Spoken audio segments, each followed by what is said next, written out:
We have put together, I think, the most extensive and inclusive voter fraud organization in the history of American politics.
Every time we vote, we're standing up side by side with the Founding Fathers, with the men of Valley Forge, with patriots and pioneers throughout our history, with all those who dedicated their lives to making this a nation of the people, by the people, and for the people. Elections are the lifeblood of our democracy. They are the mechanism by which the American people choose who is going to rule on their behalf and for their interests and welfare. Without elections, there would be no way for the American people, for us, to exercise our legitimate sway on the future direction of this country.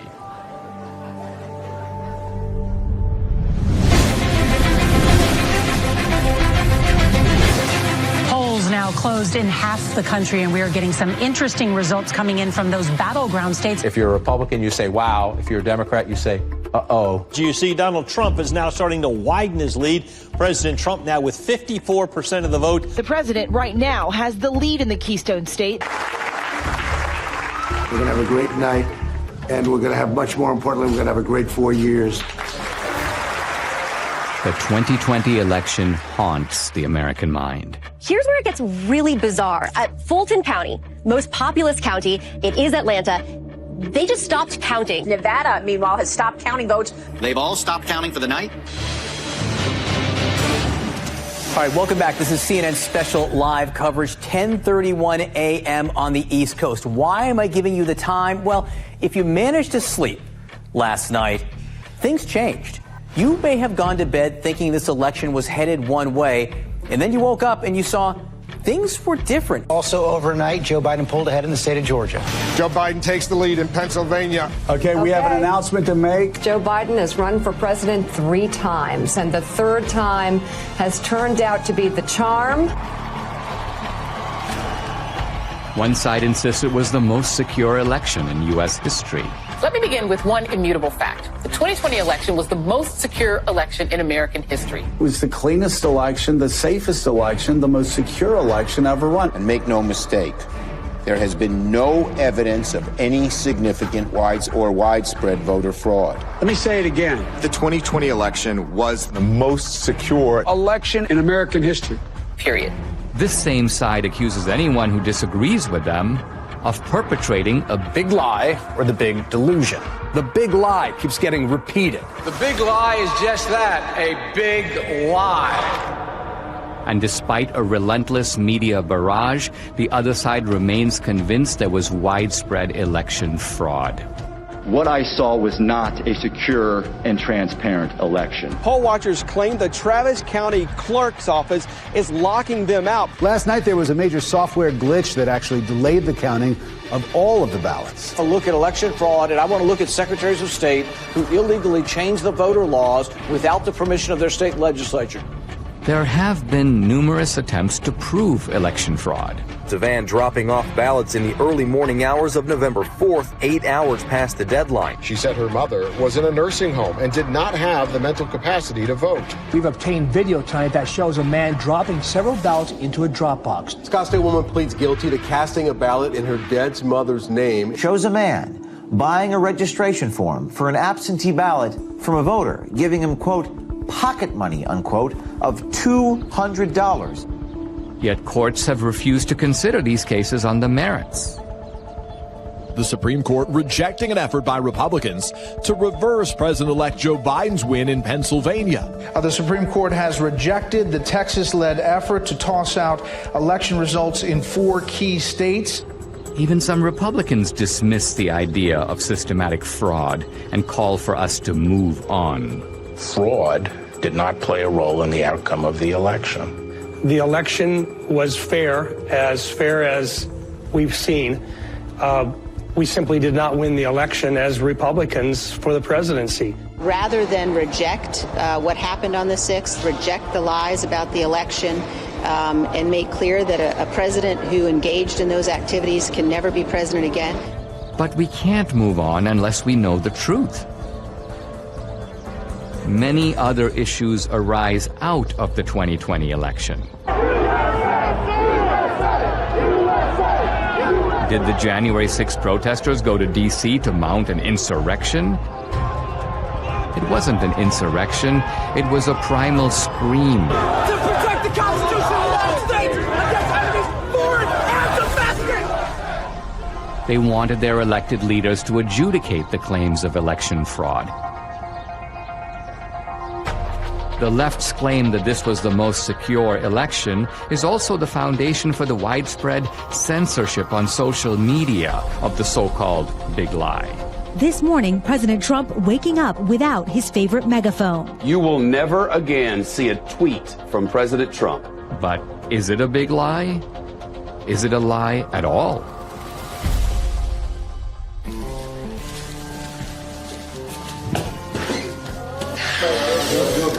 Yeah. Rolling. Sound speed. All right. Everybody got me? Yep. All right. SRP.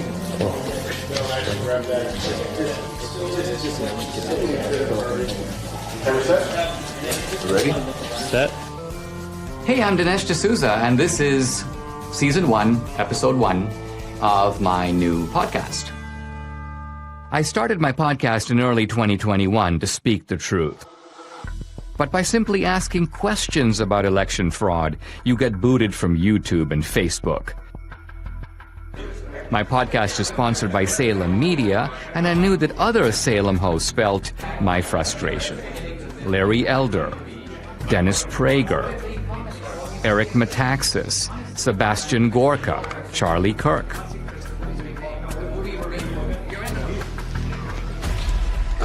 Let me begin by asking a very simple question. Do we feel confident or comfortable that we know the truth about what really happened in the 2020 election? I'm agnostic on this question, and I am awaiting more information.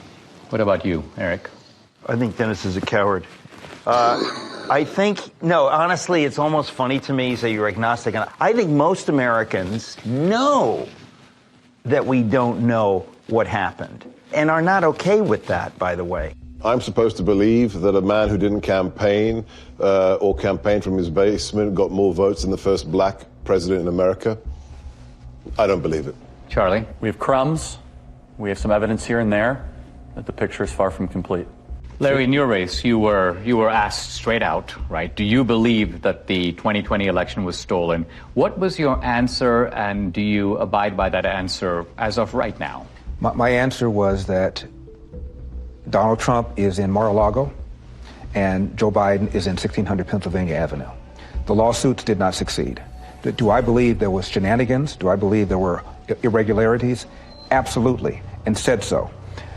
This is probably the most loathed president I've ever seen. I thought Richard Nixon was loathed. I thought George W. Bush was loathed because of the Iraq War. I've never seen the level of vitriol against this man every single day. I think there was a study that found 91% of the news of ABC, NBC, CBS nightly news against Donald Trump was negative. dogged by a bogus 2.5-year collusion investigation. And then on the eve of the election, this Hunter Biden story drops, which shows that Joe Biden completely lied about his lack of knowledge of what his son was doing, and it was suppressed. And even the CEO of Twitter later on admitted that it was suppressed and shouldn't have been. That alone would have altered the election. You add all that up, my point is, this man is so loathed, I wouldn't put it past the Democrats to do virtually anything to make sure he doesn't get another 4 years. If I believed the president were a Nazi, I might steal an election. If we were Germans in Yes. the 1930s, we'd steal the Yes. election from Hitler if we could. If I'm that indoctrinated, of course I can justify it. I think it was Jane Fonda who said that COVID was God's gift to the left, right? It wrecks the empirical positives of the Trump economy, but here's the other. It enables a whole bunch of things on the other side to change the rules of the election. So the point is, in a COVID environment, is it not conceivable that Trump could have lost fair and square? I think millions of Americans know something went wrong, and they have little pieces, and no one's really put it together.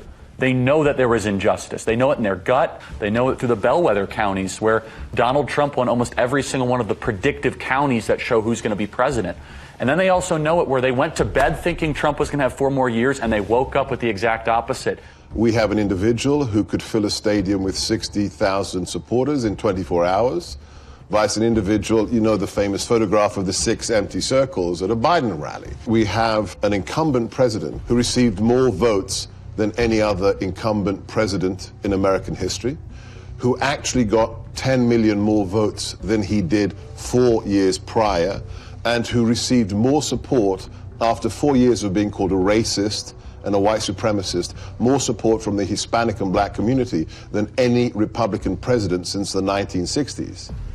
And he was beaten by a machine politician who couldn't speak clearly, who on the campaign stage would confuse his sister with his wife. It just stinks. Now, is it possible that the very success of Republicans down ballot, I'm talking about Republicans running for the House, running for the Senate, running for other races, the fact that the Republicans as a party did pretty well, but Trump lost, doesn't that work the other way and undercut the idea that there was systematic fraud? It's an anomaly. Because if he really, when a president really loses, he has tails. What is it called? Coattails. Coattails. And the down ballots lose. But they won. Why didn't they cheat on all of those? Why didn't they cheat in Virginia with Youngkin? And who's to say they didn't cheat? Not all attempts at cheating succeed. You're right. One okay. other question. In the Republican Party, I keep hearing people who seem annoyed at the revisiting of the 2020 election. Their attitude appears to be, let bygones be bygones. Let's just move on. I think the reason that many Republicans are saying let's move on is because bold accusations require bold evidence, and they haven't seen it. And because they know how vulnerable they are and how much they're going to be bashed. Well, yeah, you're called a sore loser. You're called a conspiracy theorist. The people who say that, let's move forward, are people in the elite who see Donald Trump as an anomaly. You will not win in any district in this country because you have said that the 2020 election was a fraud. And if they can't win on this issue, then don't use it. Well, it doesn't have to be the only issue, but their unwillingness even to speak up about it, I think, is despicable. Show me the proof, and I'll bet you they do speak up. Just like I will speak more, and I'm not running for office. But I have not gone on board of, I know for a fact this was a fraud. Show me the money. And in the words of Warner Wolf, let's go to the videotape. Now look, I mean, the Democrats, they have a history of voter fraud. Going back to Tammany Hall in the 19th century, we fast forward to LBJ stealing his first race in Texas, John F. Kennedy, the allegations that he stole the presidency with voter fraud in Texas and in Illinois. They've done it before. I mean, you can have someone who has a criminal record and they're fully capable of robbing a bank, but did they rob the bank? Well, it looks like it. What does our friend Catherine think about all this? Catherine's been a little quiet. But I think that means that they're working on something. I think that you should give her a call and see what she thinks. Hi, I'm Catherine Engelbrecht, founder and president of True the Vote. Hey, Dinesh, How are you? Hey, I'm doing fine. Hey, listen, I'm here with Debbie. Hey, Catherine. Hey, Debbie. You know how crazy it is out there. Have you guys been digging into this whole issue of voter fraud? Well, we have been working on something big. It's probably best we don't discuss it over the phone, but can we meet?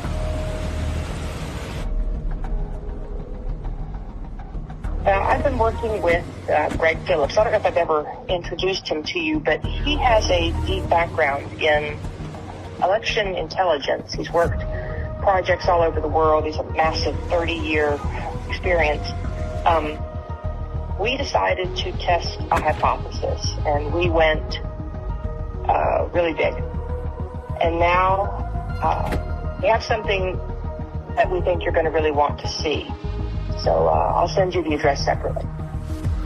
Now, Greg Phillips, what's your background that prepares you for this kind of work? I've been in and around election intelligence and integrity for about 40 years. We've done investigations literally all over the world. It's a combination of data acquisition, data analysis, occasionally some in-depth data mining. Our ability to draw meaningful conclusions that link the who to the when to the where is significant in the space. Catherine, you started the group called True the Vote in the year 2010. What was your mission or objective? We just didn't have enough volunteers working at the polls in our local elections. So we began by training people to work in the polls, and then as we got further into it, we recognized, wow, some of the problems you see at the polls can be attributed to problems in the voter rolls. Well, what can we do about the voter rolls? And so it turned into something much bigger than we had anticipated. True the Vote has the largest store of election intelligence for the 2020 elections in the world. No one has more data than we do. So I started True the Vote to ensure that every American voter has an opportunity to participate in elections. I think I became familiar with your work when you gave congressional testimony. Now, that was in the year 2014. In fact, I met you through Debbie, and I think what's interesting is that you not only have known Debbie for years, but you trained her. Absolutely. I was a bilingual poll watcher. Oh, yes. So my Spanish language came in very handy. I was a poll watcher in Rosenberg, and the poll judge was telling this couple that came in Spanish who to vote for. And of course, she didn't really realize that I knew Spanish, and so there we go. And you busted them. I busted them. Yeah.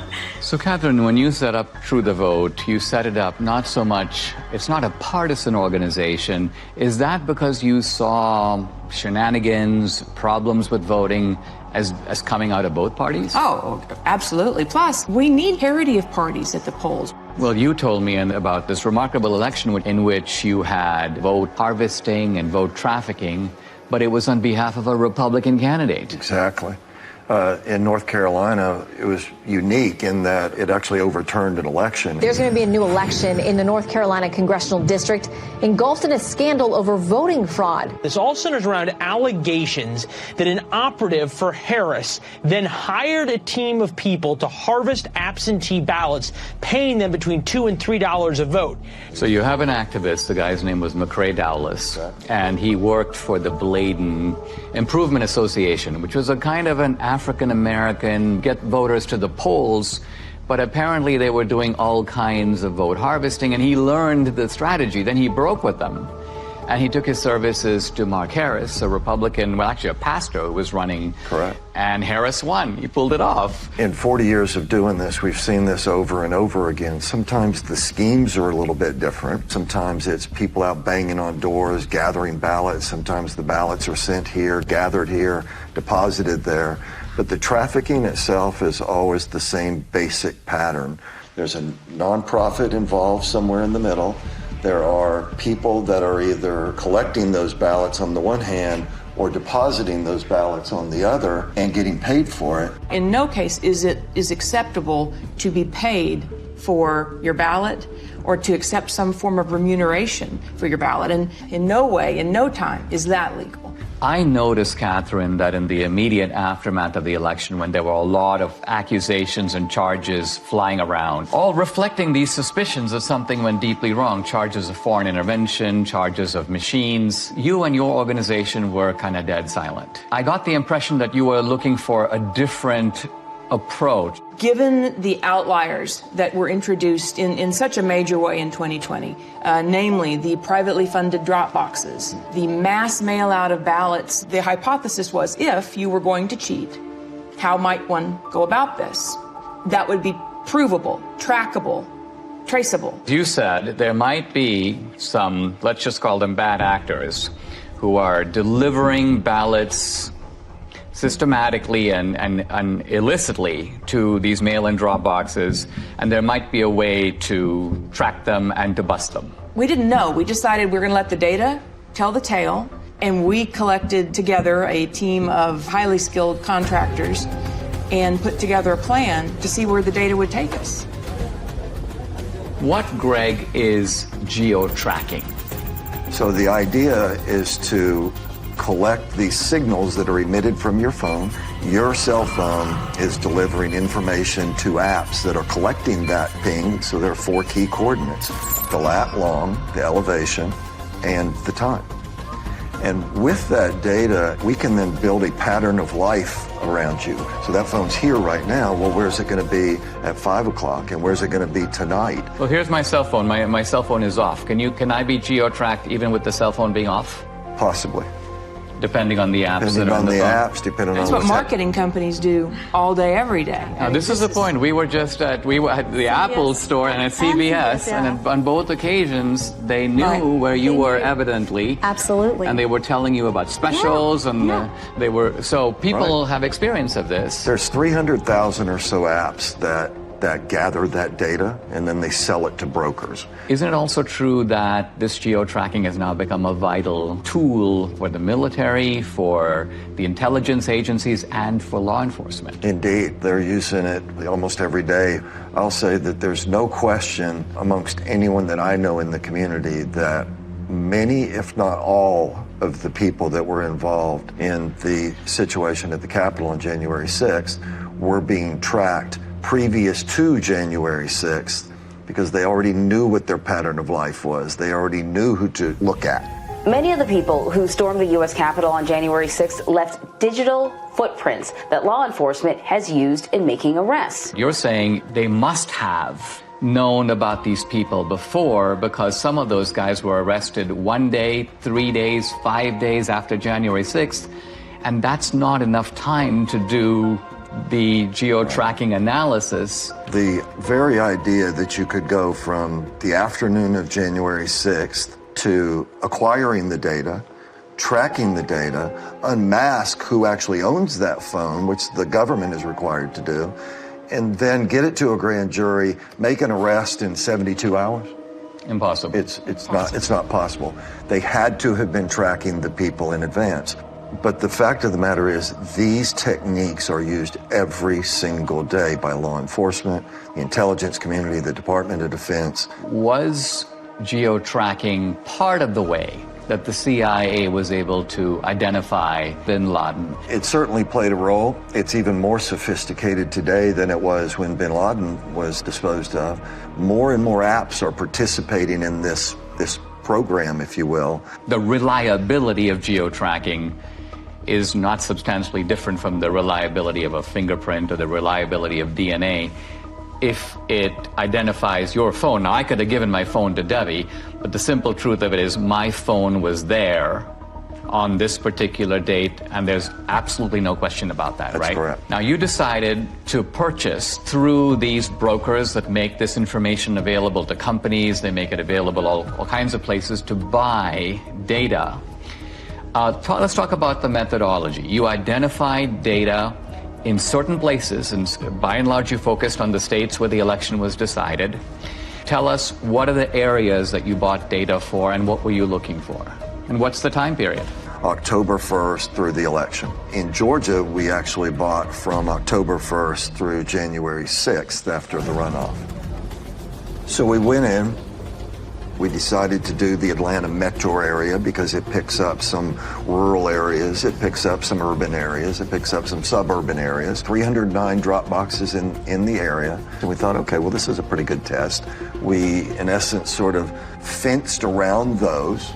Geofencing. Geofencing. And then we were able to make purchase of data of people that had been near those drop boxes, but also near the organizations. Across the country, we bought 10 trillion signals. When they give you this data that you then have to go through, what does this data look like? Well, it's a massive data transfer. We have more than a petabyte of data. You're talking about transacting hundreds of terabytes, so it's a significant move of data. You have 10 trillion signals, that's a lot of signals. So what was the criterion that you set? Final decision was they had to have been to 10 or more drop boxes, meaning unique visits inside of a space, and 5 or more visits to one or more of these organizations. Those were the outliers. It was such an aberrant pattern. So what you're saying, I mean, it seems to me there's no reason for someone to go to even 2 drop boxes, but you're saying that maybe there's a conceivable reason someone did that. Let's identify a large number of drop boxes and multiple trips, and that way we're going to catch not all the offenders, right, but the worst offenders. The way we would describe it is we want to absolutely ensure that we don't have false positives, meaning including people that should not have been included. We're not in any way saying that this is all there is.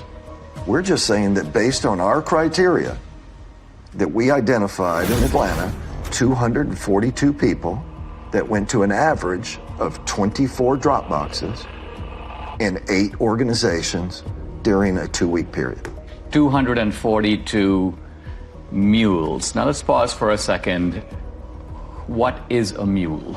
When we started the project, we had to figure out how are we going to describe the individuals and the elements involved. And to us, it felt a lot like a cartel. It felt a lot like trafficking. It can be trafficking in drugs, trafficking in humans.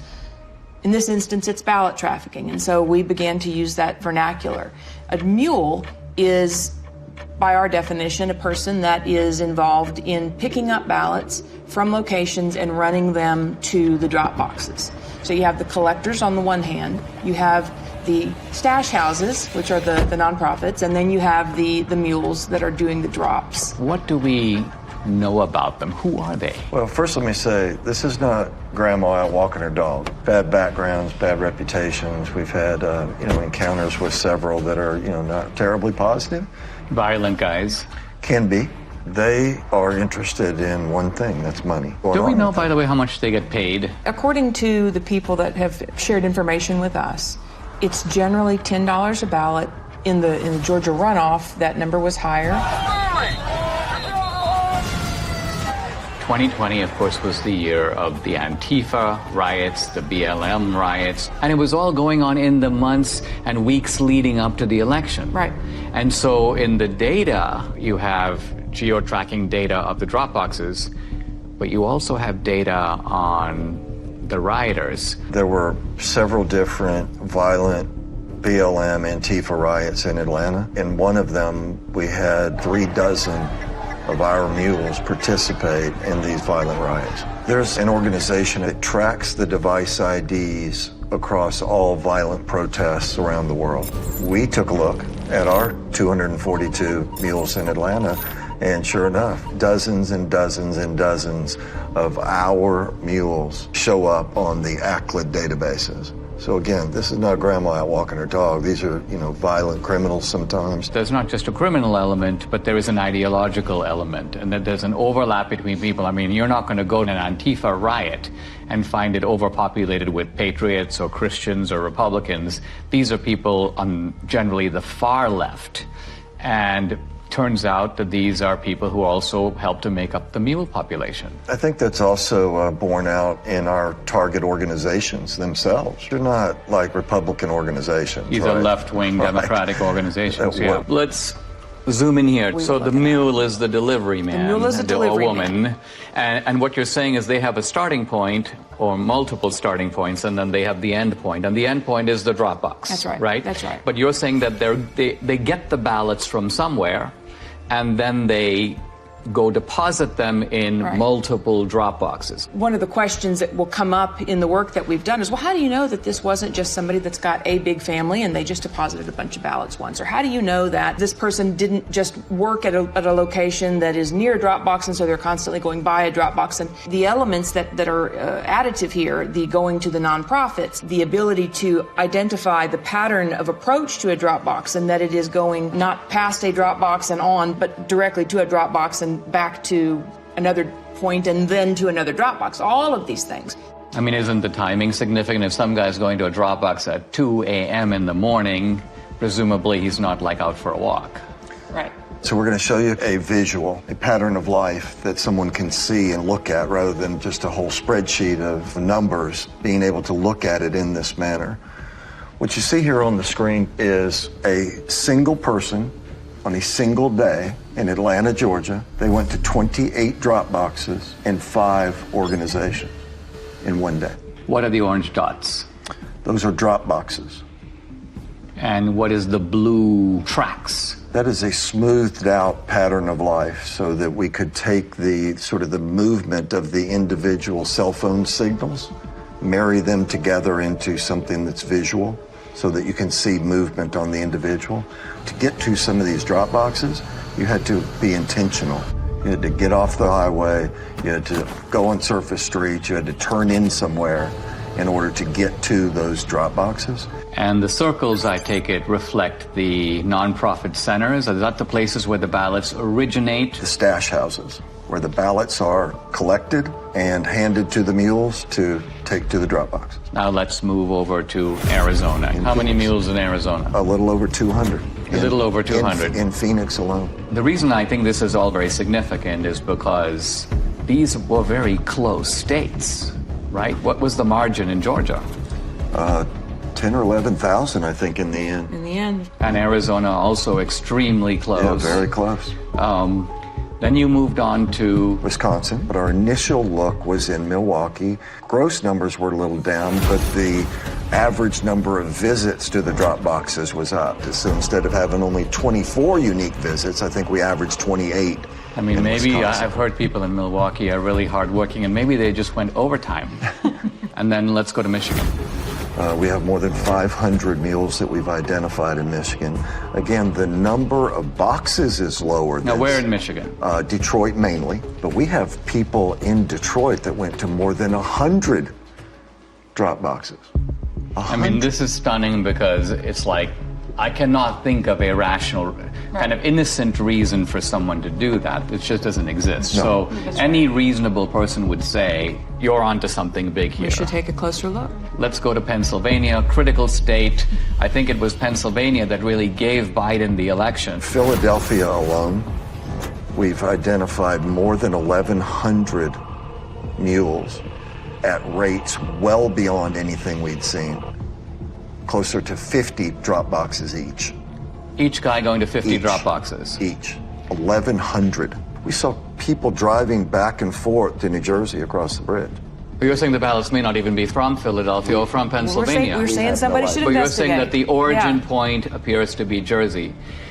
Now, running 1,100 mules times 50, we are 50,000 drop box visits by the mules alone in Philadelphia or greater Philadelphia area.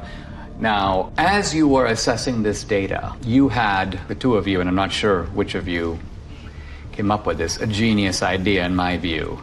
It was your, of course, of course, who else? Well, to validate your data. We chose to look at 2 murders that were ebbing on cold case status. And in Atlanta, 8-year-old Secoria Turner was killed by rounds of gunfire shot into a car. It happened just outside this Wendy's parking lot. Bought the data and the team got to work. You could see visually that there were only a handful of unique devices that could possibly have pulled the trigger. So this is the area, and this is where the Wendy's was. And are you saying that each green dot is the same guy, but moving through time? Each color is one person. The shooting actually occurred right here in this parking lot, sort of inside of this circle are really the only potentially legitimate shooters. Each of these devices has a unique device ID, and we turned the bulk of this information over to the Federal Bureau of Investigation. Now, I read, they've arrested 2 suspects. They have. 2 suspected gang members will appear in court this morning on charges that include the shooting death of 8-year-old Secoria Turner. And isn't it true that this tracking these movements, this parallels exactly the work you're doing with the mules? Exactly. It's one thing to have the scientific evidence, which is persuasive on its own merits, but do you have video evidence? We do. How much of it do you have? 4 million minutes of surveillance video around the country. Official surveillance video of these mail-in drop boxes? Yes. How do you get it? You can file for open records requests. Any citizen can do this. It was a very difficult series of steps that had to be followed to procure the actual surveillance video. Do you have video in Georgia? We do. Is it video from the presidential election, the runoff election, or both? Both. Do you have video from other states? Some video from Arizona. We have recently learned video was specifically turned off on particular drop boxes. In which state? Arizona. Wisconsin, it turns out, even though the rules required them to have video. Did they do the video? No, they did not. There should be video on every Dropbox. Indeed. Given today's kind of cost of technology, it would not have been that hard to do it. And you sent me a screenshot, Catherine, where you were requesting video, and I believe it was the state of Georgia saying this video does not exist, and we can't tell you why it doesn't exist. Right, that was in Fulton County. We have correspondence like that from a lot of states. In the absence of video, and that geospatial data is key to decoding, what the greater scheme was. But in the case of what we're going to show you now, what kicks it up a notch is that we have the geospatial data to support the video. Let's talk about some of the videos. So we're going to show you a couple different ones. This particular individual we have in a number of different locations at a number of different times. He's actually a mule. This is the official surveillance video of Georgia. Absolutely. And so as the person pulls up, they don't even bother parking. Of course, in the middle of the night, so why would they? He gets out, approaches the box. When people walk up with intention to cheat, they look around, they basically walk fairly quickly, they try to stuff them in, they try to get out of there. In this case, he drops a few on the ground, pick them up, stuff them into the box. Then he hustles back and hustles out of there. So this is what it looks like. It doesn't necessarily look like, hundreds of ballots being stuffed in. You don't need a whole lot of fraud, you just need a little in the right places over time. Is there a way to estimate, or even roughly, how many ballots are being tossed into a box at a given time? It might be 3 or 5 or 6 or 10 or something like that. The idea is to stay under the radar. And as Greg said, the number is, 3, 5, 10 ballots. But then they're not done for the day either.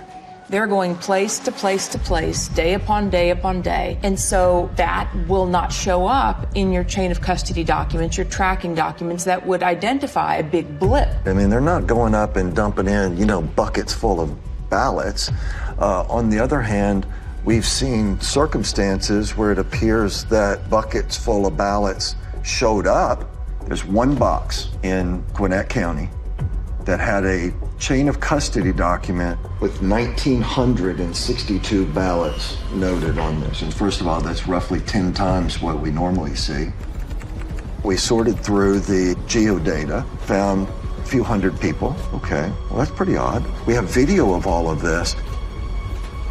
And guess what it shows? 271 people approached that ballot drop box during that 25-hour period.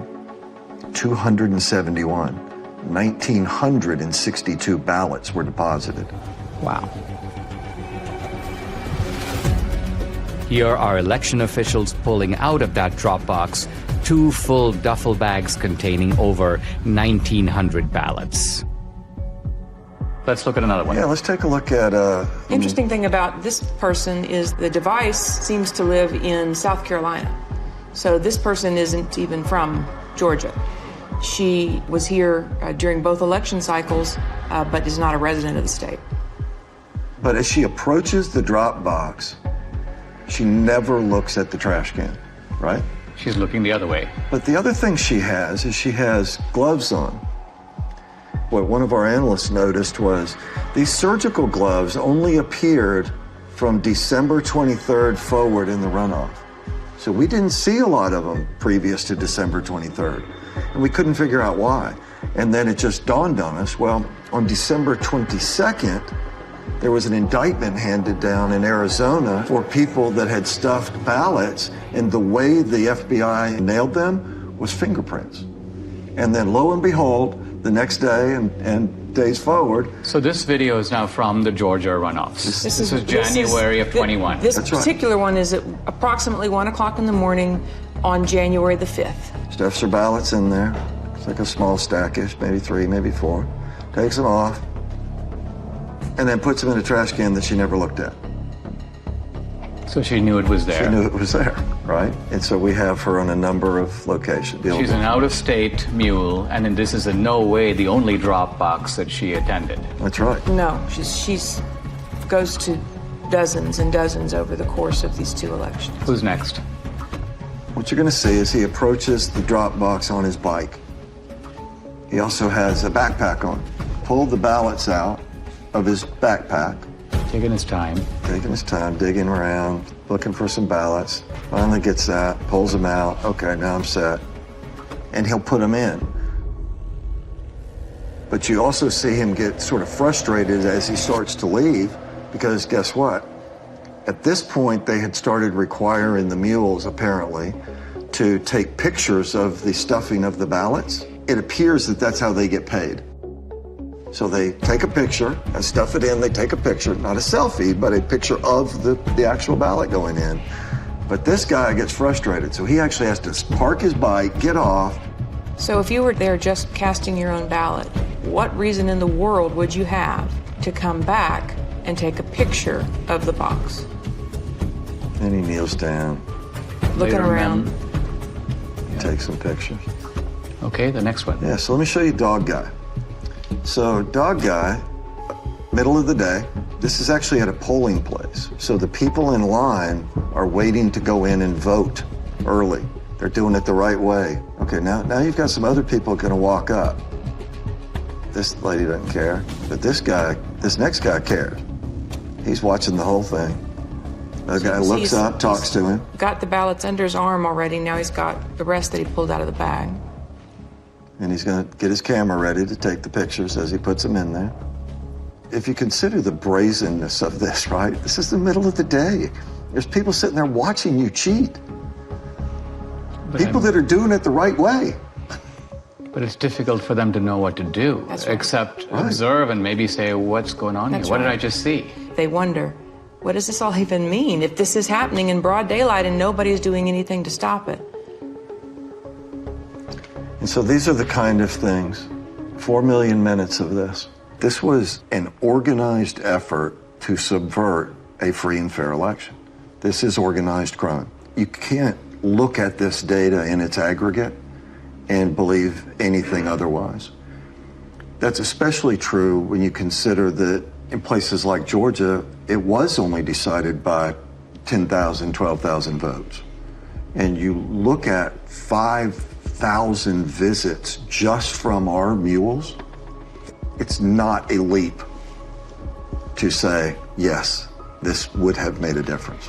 Adding these numbers up, we have 2,000 plus mules based upon not searching these whole states. And remember, we're only talking about a small number of states. We're not talking about the whole country. We're not even talking about whole states. We're not even talking about whole states. Right, that's right.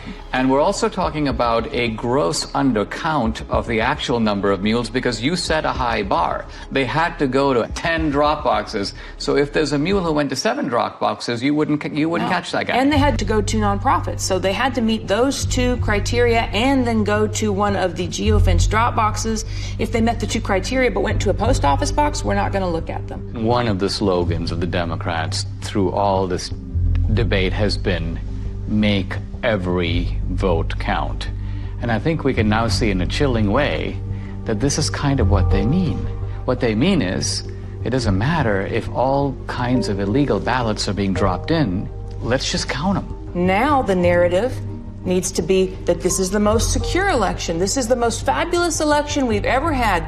Pay no mind to the millions of Americans that are saying something is not right. This does not make sense. Nothing to see here. Just smile and wave, boys. I mean, wouldn't it be an accurate summary to say that these voter bills that the Democrats are desperate to enact, to federalize the election, isn't it that they want to take all these special provisions that have enabled what we've described, or you've described in the 2020 election, and make it permanent? If we don't wake up and do the hard, roll-up-your-sleeves work that it's going to take to reel this all back together, then yes, all the pieces are in place for our election system to be in permanent lockdown. And it will be done under the watchful eye of a media that will tell you it's all just fine. It seems like they are subverting democracy in the public pretense of protecting it. Absolutely. And it won't stop unless we stop it. If I look across the swath of Republicans, this is not the kind of issue that they seem to be comfortable with. It's almost like they would rather endure. That's right. As I said, well, it's a gamble, right? Because the ones that are enduring are currently elected and in power. When you watch these brazen acts and nobody says a word because they're scared that they're going to be sued, because they're scared that they're going to be canceled, because they're scared that they're going to be silenced, that kind of chilling effect is exactly what they want. And as I said, on the other side of fear is freedom. If you never get past the fear, you're never free. Let's sum up what we know. Do we know for sure that this was not, in fact, far from, the most secure election in history? It was not. We know that for a fact. Do we know for a fact that there was coordinated, systematic fraud in all the key states where the election was decided? Yes. Yes. And therefore, does it follow that the people who suspected fraud, even though they didn't have the proof, their suspicion was right? Absolutely. Their instincts are right. And moreover, that the states that are trying to do something about systematic fraud by restoring a modicum of, let's call it the old rules, checking your voter ID, checking signatures. You want a mail-in ballot? You know what? You got to request an absentee ballot. We're not going to send 20 million ballots out there and see what comes back. That these voter integrity laws, far from being voter suppression, are actually a legitimate way to make sure that the people who vote are actually eligible to vote. 100% accurate. That's absolutely correct.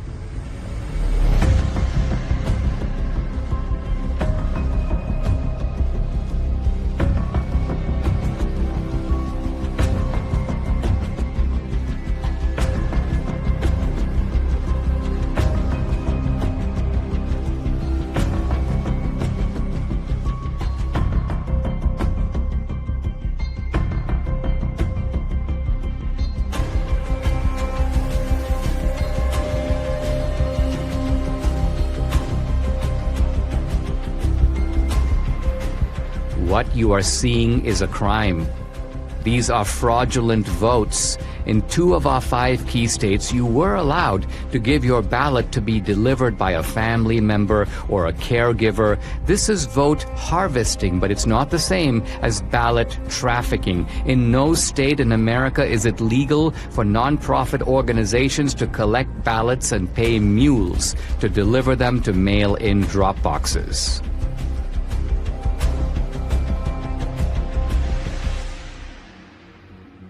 Now we come to the most important question of all. Was the magnitude of vote trafficking in these key swing states enough to tip the balance in the 2020 presidential election? Let's first narrow in on just our 2,000 mules. Their average number of Dropbox visits, 38. Their average number of illegal ballots deposited per visit, 5. That's 380,000 illegal votes. But was this sufficient to put Biden in the White House? To answer that question, we must look at each key state. In Michigan, 500 mules, averaging 50 Dropbox visits and 5 illegal ballots per drop. That's 125,000 illegally trafficked votes, not quite the 154,000 vote difference between Trump and Biden. So Michigan, with its 16 electoral votes, stays in the Biden column.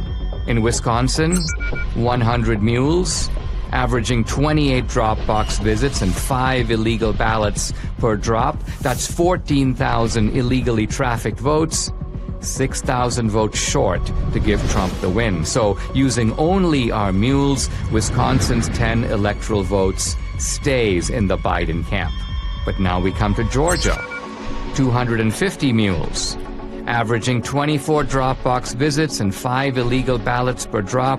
That's 30,000 illegally trafficked votes, far more than the 12,000 vote difference between Trump and Biden. So Georgia, with 16 electoral votes, moves over into the Trump column. In Arizona, the numbers are roughly the same. 200 mules, averaging 20 drop box visits and 5 illegal ballots per drop. That's 20,000 illegal votes. Again, these illegal votes are substantially more than the 10,000 vote margin that gave the state's 11 electoral votes to Biden. In Philadelphia, Pennsylvania alone, 1,100 mules, averaging 50 drop box visits and 5 ballots per visit. That's 275,000 illegal votes, again comfortably exceeding the 80,000 vote margin between Trump and Biden. So Pennsylvania's 20 electoral votes goes for Trump. Shockingly, even this narrow way of looking at just our 2,000 mules in these swing states gives Trump the win, with 279 electoral votes to Biden's 259. But no one thinks that our 2,000 mules were the only mules trafficking illegal votes. To widen the search, Greg and his team lowered the criterion from 10 or more to 5 or more drop boxes. This revealed a huge upsurge in the number of mules from 2,000 to 54,000. 54,000 mules. Next, they used a very conservative estimate of just 3 ballots per drop box visit. Now, when we multiply this increased number of mules times the 5 drop box visits per mule times just 3 illegal votes per drop, we find election fraud on an astonishing scale. In Wisconsin, 83,565 illegal votes were trafficked. In Georgia, 92,670. In Pennsylvania, 209,505. In Michigan, 226,590, and in Arizona, 207,435. Using this calculus, Trump would have won all the key states. And the final electoral vote, 305 to 233. I wanted to get my Salem colleagues' take on what I'd learned here.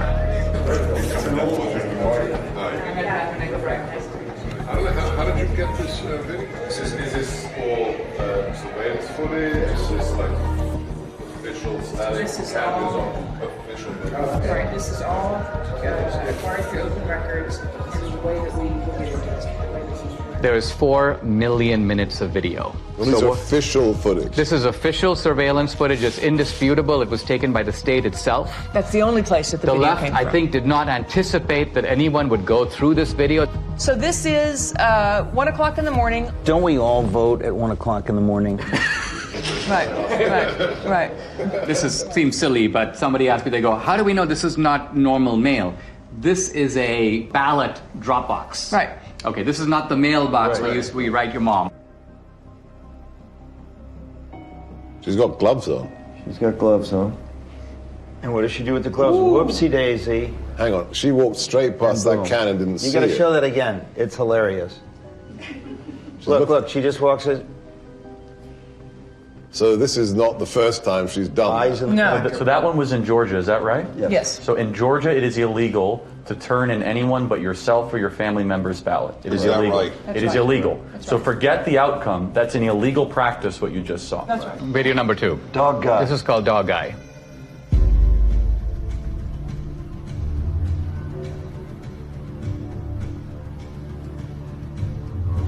He's taking pictures. Why would you do that? So you get paid. That's business. It's business. What do you suspect if you had actually caught this person at that moment hand me those ballots, and the person did, what do you think you would see? Whose name is on it, in your opinion? Ineligible voters, people that have moved. Would you see legitimate ballots? There's an ambiguity in what you're saying. The ballot itself is legitimate. No, that right. It's not a fake piece of paper. Yes, right. Okay. But again, remember, when you mail in a ballot, you have a security envelope with the signature verification standard that's been all but washed away. And as soon as it's taken out of that envelope, then you have a disconnect, and the ballot is private. It's a virgin sheet of paper. The ballot is private. The private. only ID is on the envelope on the outside. This is an example of multiple ballots. So this 3:57 a.m. Prime voting time. Got to beat the lines. This person comes up, and what you're going to see is when you try to put too many ballots in.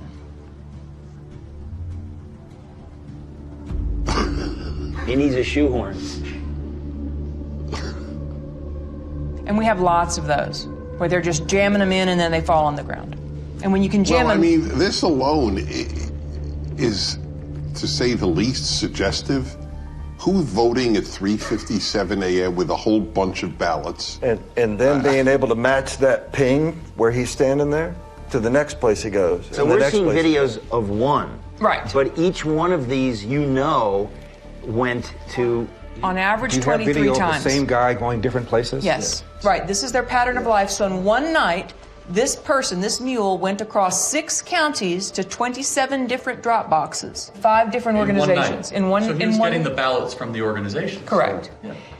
The Republicans had no idea this was going on during the election. Trump, to his credit, tweeted out in July, mail-in ballots are a disaster. Yep. And he was attacked so hard by Kemp and Ducey and so many. But he didn't have this information, obviously. His instinct ended up being right. This is the tip of the iceberg. You're talking about extraordinary criminal activity, but there's a ton more, you would guess, that you have not even touched. You are talking about 200,000-300,000 ballots that were just harvested in only your geolocated locations. But you are talking, what, 5% of America? Less than 5%. Okay. So the case closed. Sorry, gentlemen, lady. Case closed. All right, so I do a heroic thing that not necessarily others here do. I read the New York Times every day. That's crazy. We're sorry for you. It's my martyrdom. They claim all of these places we have found maybe 4, maybe 50 phony ballots. These aren't phony ballots. Right, no okay, so this is a very novel... Wait, they're phony names. No. There's no name on the ballot, Dennis. Okay, let's say we got access to every single ballot thrown into the ballot boxes.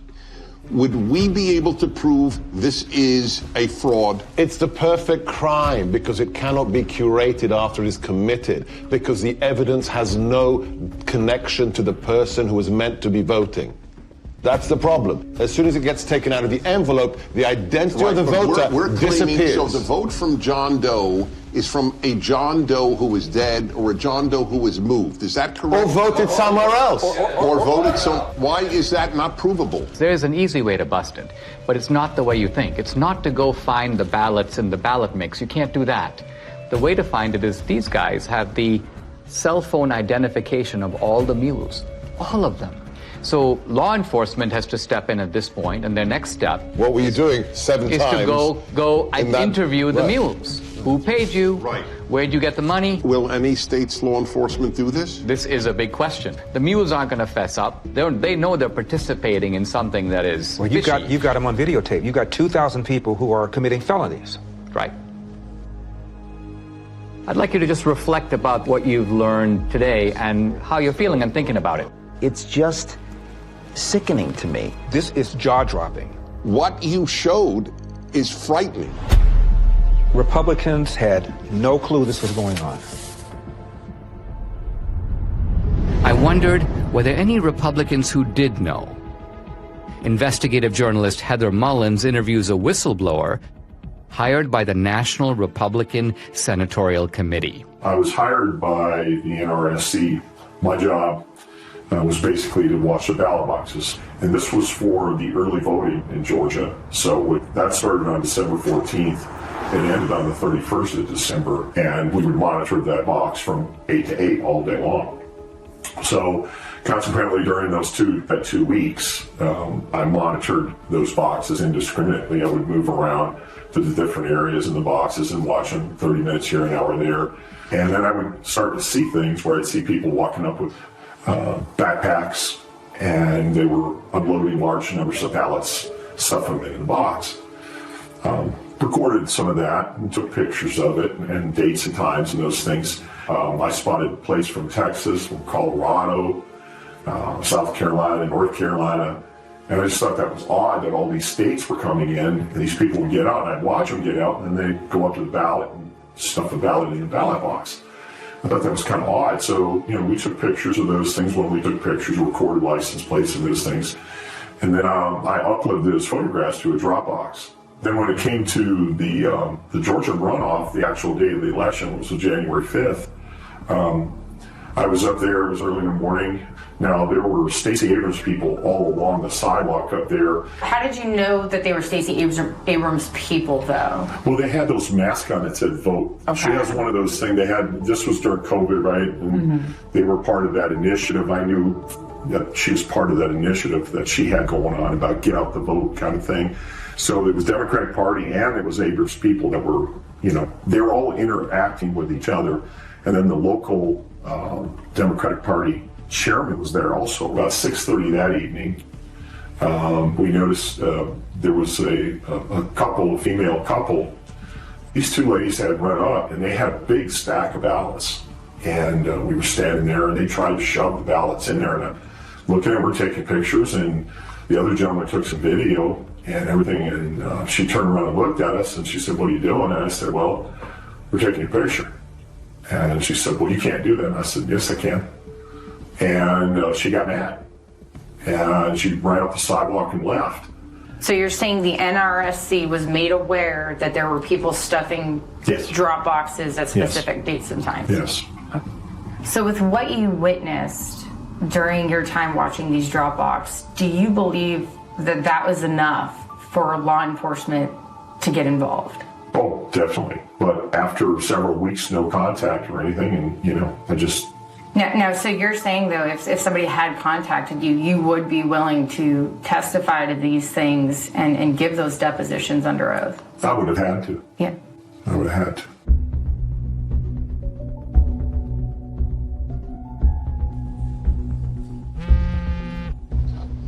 Catherine, hey. Greg just interviewed an informant in Arizona who's now cooperating with authorities. Oh, wow. Okay. Check your email. Okay, awesome. I'll do it. Thanks so much. Okay, bye.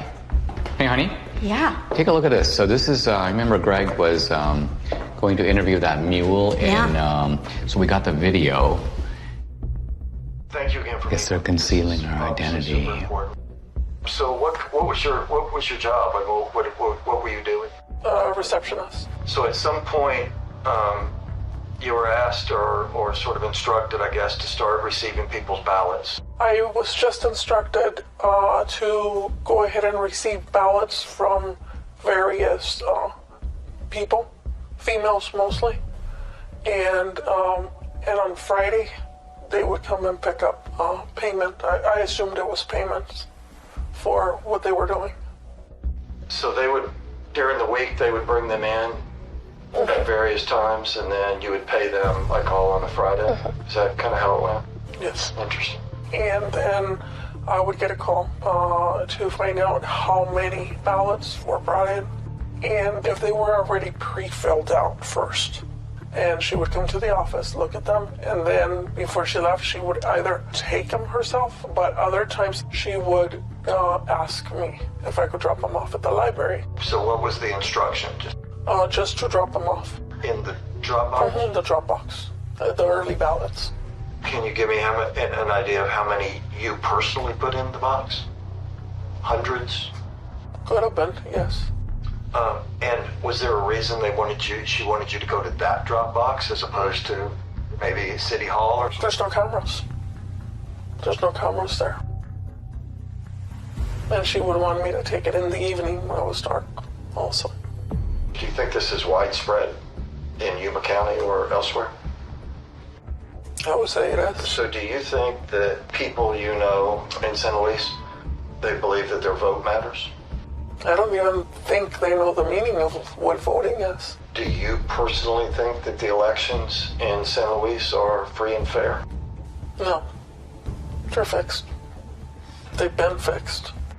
They already know, seriously, who is going to win the next election before it even happens. How do you think this affects the community, especially the Hispanic community? Because it seems like they're preying on minorities. They're an easy target because most of the Hispanics that live in the town are not well educated as far as the law. They look at it mostly as, oh, she's trying to help us because we're older, because she's having someone come and pick it up at my house, because I don't drive. Most of them, maybe, I would say honestly, 90% of the elderlies that live in San Luis don't drive or have relatives that are willing to drive them to do this, to go to the voting polls. Back when I first moved into the city of San Luis, I did have somebody come and knock on my door and ask for my ballot. And it was somebody I knew and that I had known for many years since I was a child. And up to this day, that person does not talk to me because I said there was no way I was giving them my ballot. What a brave woman to do this. Totally. I call it the Mexican mafia, seriously, because they work like that. It seems like we need to do a better job of maybe educating folks or helping people understand that this stuff's not okay. I offered a long time ago, but again, they told me, oh, don't do it because you're going to end up in the trash can in pieces.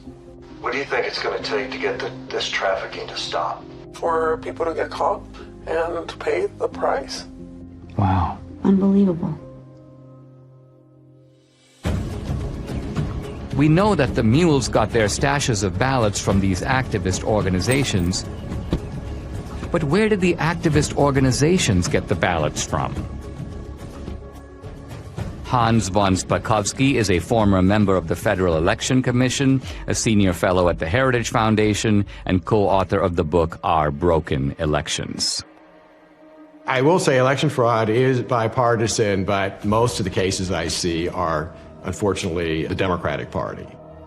Hans, you just watched a mule kind of fessing up about participating in this trafficking operation. Is this kind of a mule operation something familiar to you? But unfortunately, this is so common in some parts of America, particularly the Hispanic community, that they have a special name there. There they call them politiqueros. And these are individuals who are paid by campaigns or political parties to go into neighborhoods and collect absentee ballots to pressure and coerce voters. People who observe election fraud have commented that absentee ballot fraud or mail ballot fraud is the easiest and the most common type of election fraud. Why is that? Well, because they're the only kind of ballot that is voted outside the supervision of election officials and outside the observation of poll watchers. Transparency, as you know, is very important in the election process, and there's no one there at a voter's home to observe what's happening. Also, remember, when you're in a polling place, you fill out your ballot and you then deposit it directly into the ballot box. That obviously is not what happens with absentee ballots. There are some states, I believe about half of them, about 27 states, that allow voter harvesting. And by voter harvesting, what we mean is that you are allowed to give your ballot to someone else and ask them to deliver it. Now, are there any states in which you're allowed to pay mules to deliver ballots to drop boxes? No, you're not supposed to be doing that. And allowing vote trafficking to begin with is a huge mistake because you're giving third-party strangers, candidates, campaign staffers, party activists, all people who have a stake in the outcome of the election, you're giving them the ability to handle something very valuable, a ballot. Voter fraud is almost incalculably rare in the United States. Does it ever happen? Okay, occasionally it does happen. but it doesn't happen on a national scale. It doesn't affect the outcome. It would affect the outcome. I read these days constantly that election fraud, well, it could occur, but those cases are extremely rare. They're so episodic, they don't have the ability to tip an election. Is that true? Fraud happens often enough that elections get overturned. I mean, just go back 3 years to 2018 and a congressional race was overturned. I can cite to you another case in Mississippi. It was just overturned by a court because of fraud. Same thing in Florida. But look, that's just the tip of the iceberg. Now, we've shown that you've got these mules who are picking up these ballots at various vote stash houses. Hans, where do these organizations get ballots? Well, to quote Shakespeare, let me count the ways. You know, everything from filling out absentee ballot request forms for voters, but having the ballots sent to them, to actually going to the voters and obtaining the ballots from them, to stealing them out of mailboxes, to actually using high-quality photocopy machines to make their own ballots. Look, these cases unfortunately go on all the time. You can go to 2018, which wasn't that long ago, in North Carolina. Leslie McCrae Dowless is accused of mishandling absentee ballots in North Carolina's 9th District. Dowless would frequently obtain this report from the Board of Elections looking for the date an absentee ballot was mailed and if it had been returned. Ginger Eason, who first told me she was hired to pick up ballots, and Kelly Hendricks, who testified she did the same thing. What would you do with the ballots after you picked them up? Take them straight to the office in Dublin and hand them over to McCrae. And I don't know what happened to him after that. I know there was stacks of them on his desk. There was testimony in the case that his staffers were falsely signing as witnesses on those absentee ballots. Because he had done this before, he actually apparently had signatures of voters from prior elections in his offices. Voter rolls are in notoriously bad shape.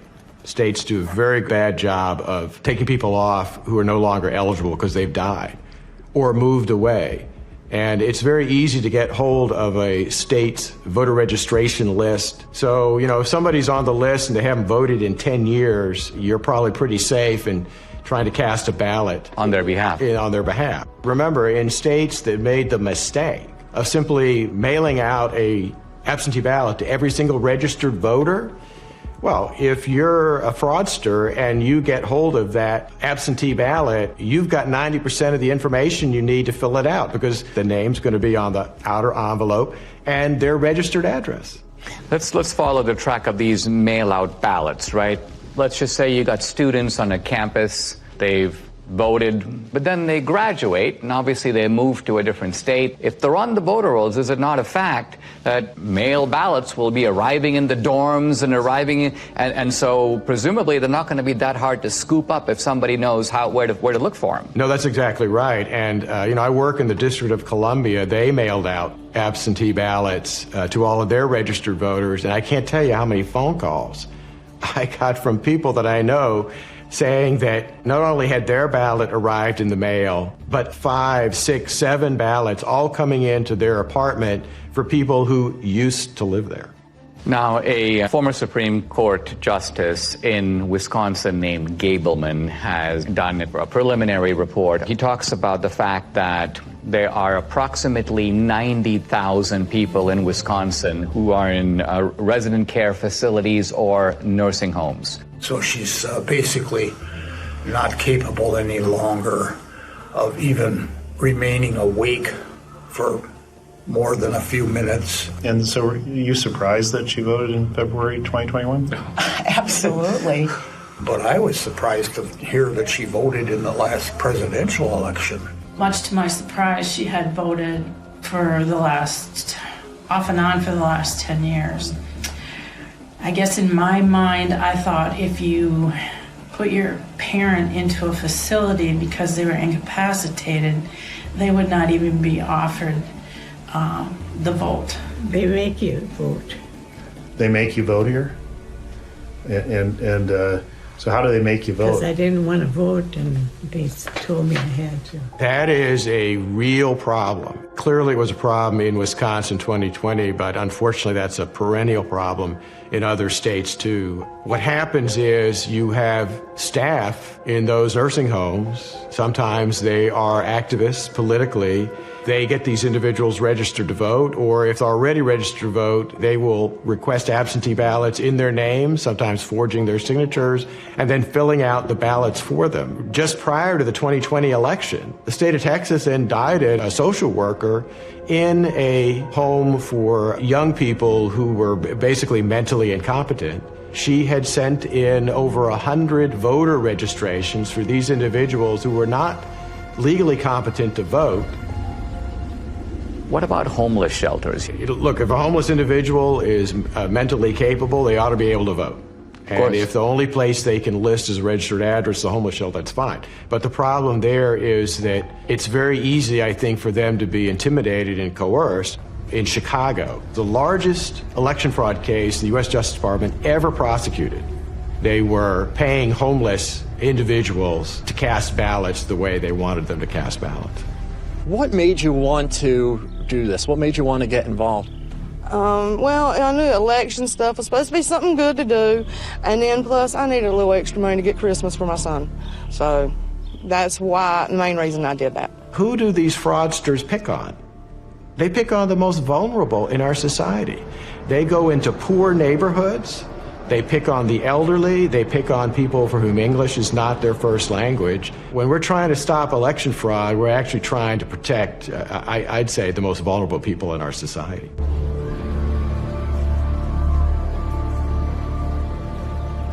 We now know where the ballots could have come from, but to pull off a heist like this on a national scale would take deep pockets. I wanted to find out where the money might have come from. Who could have funded the heist?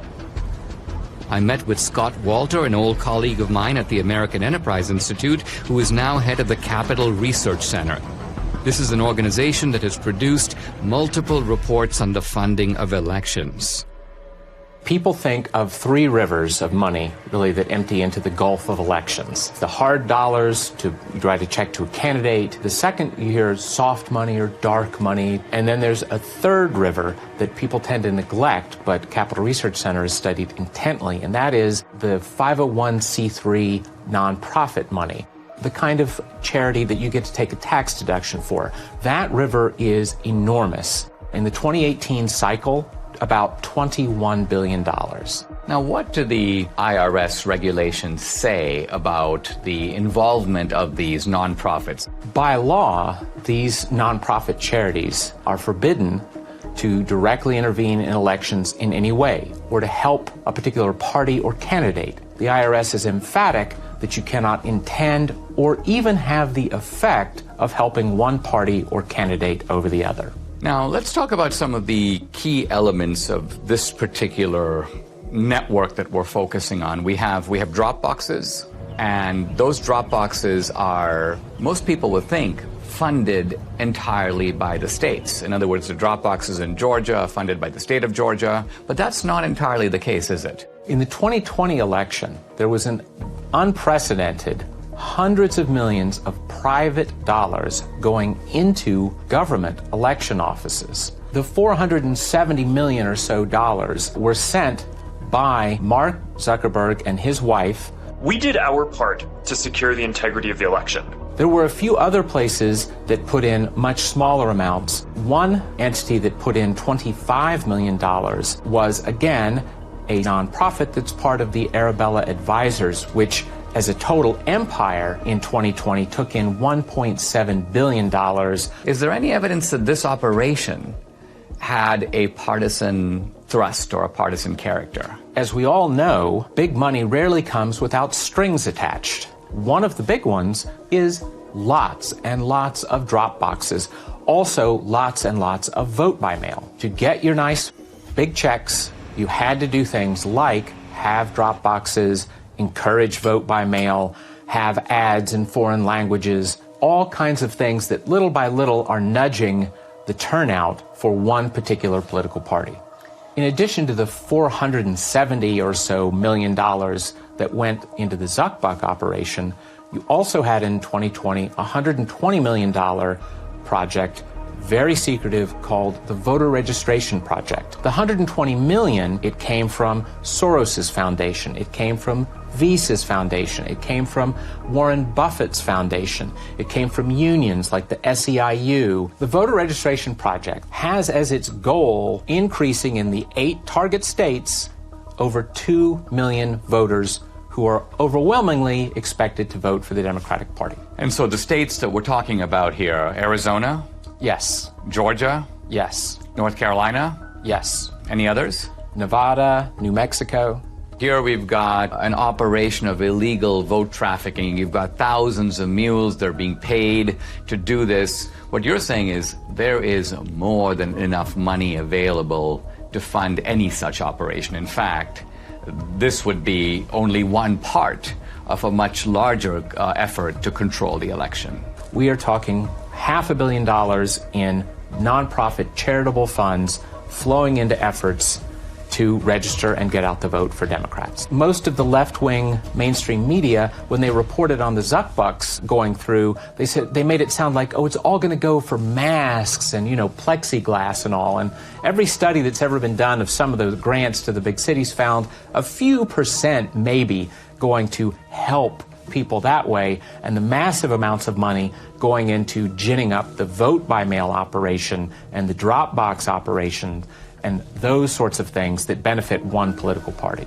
How confident should we be that this will be a fair election? They're sending millions of ballots all over the country. This is going to be a fraud like you've never seen. Trump predicted. He said the Democrats are going to cheat, that they're going to use the pretext of COVID, they're going to rig the rules in their favor.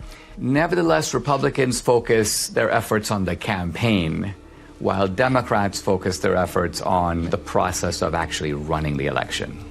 The two sides don't approach elections in the same way. The Democrats, they understand that the rules, the process by which elections are conducted is just critical.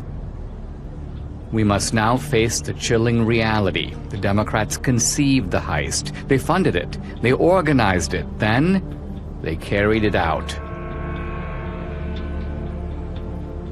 They rigged and stole the 2020 presidential election. We cannot be okay with this. We cannot simply move on.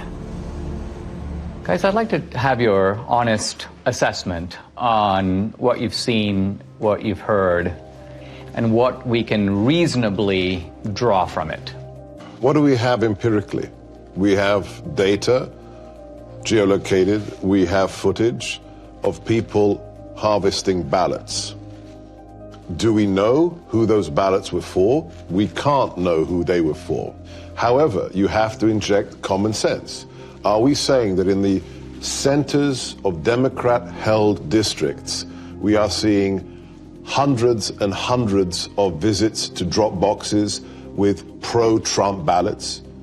It beggars belief. It's ballot laundering. Looks pretty convincing to me. I don't think we'll ever know the full story. And what makes this crime so compelling and unique is that once the ballot enters the system, it's really hard to reverse engineer it. But when you have the cell phone geolocation data and then the actual footage of them doing what you would expect them to be doing, taking pictures of the ballots, taking gloves off, visiting multiple times, it seems pretty clear to me, and it explains the sudden spike in Biden's support that we saw late at night, the kind of instinct that people had. The control of the U.S. Senate went through Georgia with Chuck Schumer's majority leader, probably because of what we just saw. I'd like them to answer the mules. If they say it's clean, then be honest and say, okay. They have two ways they'll try to invalidate it. One is minimizing and then slander. Yeah, right. So they'll try to slander Dinesh personally. They'll say, oh, Trump pardoned him or whatever. Therefore, he's trying to get back at Trump to try to reinforce the big lie.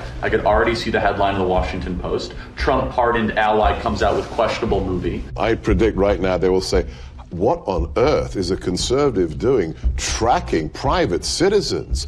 Gee, how dare, what is Dinesh D'Souza doing to voters at 3 a.m.? In fact, that'll be part of it. Intimidation will be the word. Right. The word will be intimidation. They'll say no person is safe. Communities of color are being tracked. People like in black neighborhoods are now going to have to fear for their life that their cell phone pings will be paired. And this is Jim Crow 2.0, Dinesh. I disagree that this is not going to be compelling enough. This is a smoking gun. This is O.J. Simpson being seen leaving the scene of the crime. I don't care how partisan you are. You can't dismiss all of this. How do you explain somebody going to a whole bunch of different drop boxes with a whole bunch of different ballots on the same night at 3:57 a.m. in the morning? How do you explain that? That alone. I'm sorry. I think a whole bunch of people in this country are going to go, oh my God. I think that if every American saw that, I think it would move the needle. However, their ability to keep their side ignorant is total. That's going to be impossible to keep a lid on this thing. Well, this movie is an Overton window moment, right? So documentaries can do this every once in a while. Michael Moore did it. He moved the Overton window on many different topics 20 years ago. Al Gore did it with climate change. It'll happen, as Ernest Hemingway said, gradually and then suddenly. Because it's not just how many people are going to watch this film, it's who's going to watch it. It's going to be lawmakers. It's going to be people that work for the Bureau. It's going to be someone somewhere with a conscience that has power and to say, this is a problem. It can't be dismissed. It can't be dismissed. They have ruined Election Day in the United States of America. That's provable. And that's enough for me to fight the left with every fiber in my body.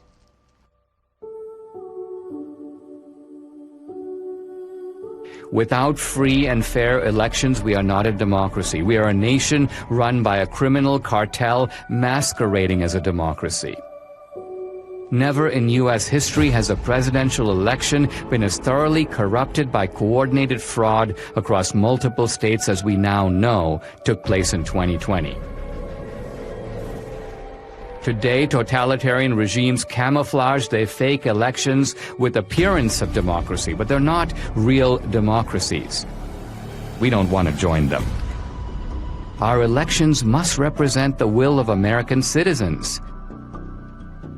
We who believe in constitutional democracy must be diligent. If we give up, they win. In fact, if enough of us give up, they won't need to cheat anymore. Don't stay home. Get involved. Get out and vote. Do what is necessary to save this great country. The America we love needs us now more than ever.